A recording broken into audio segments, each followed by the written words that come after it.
these. And so we're always thinking a year or two out as far as like our pruning tactics. And this year, these two, even though they're a little bit far out, what I'd rather do is cut here and lay this down this way.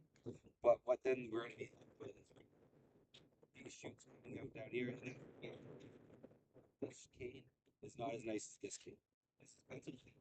So this might speak for this one that's walking up here. You can even really lay this down if you wanted, right? It's going to snap there.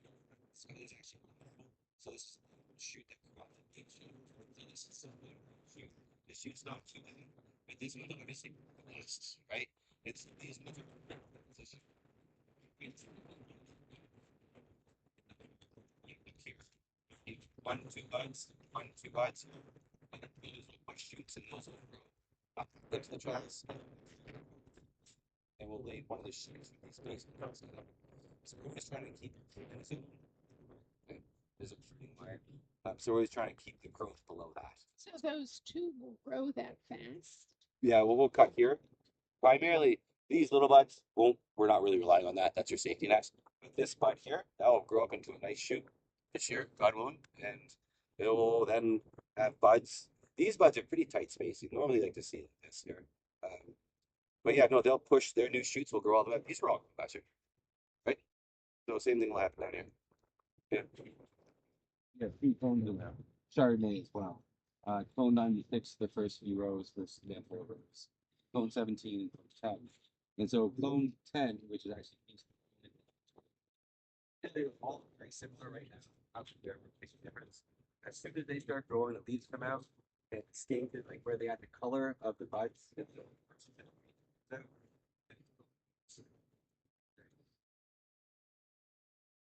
So what we've just done is our initial preview. Now we're going to go through tie down. Here, that's kind of suspect. That's kind of suspect. So obviously, going to lay down that guy. This one's already heading in the right direction. So we cut there. Diesel bud +1. And need that. So it's ready for next year. Bring this guy. I tried not to bring it around there because he damaged buds. But since you lay that, and see how it's all. And then we have bud break. And so you can see here, see how it's starting to get like a little tiny on the end?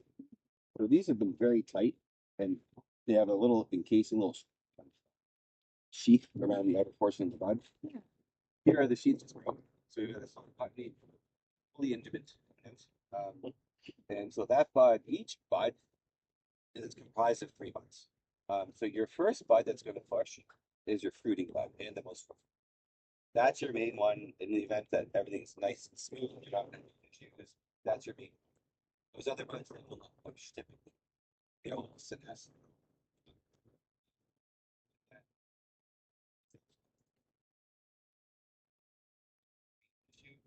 Secondary bud. Typically, that secondary bud is fruitful.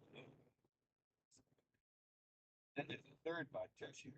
That in the event of something catastrophic is killed your primary 2 buds, that's your life block. That'll push and just don't shoot. It won't be, but it will be a little bit of life that you can bring the vine back.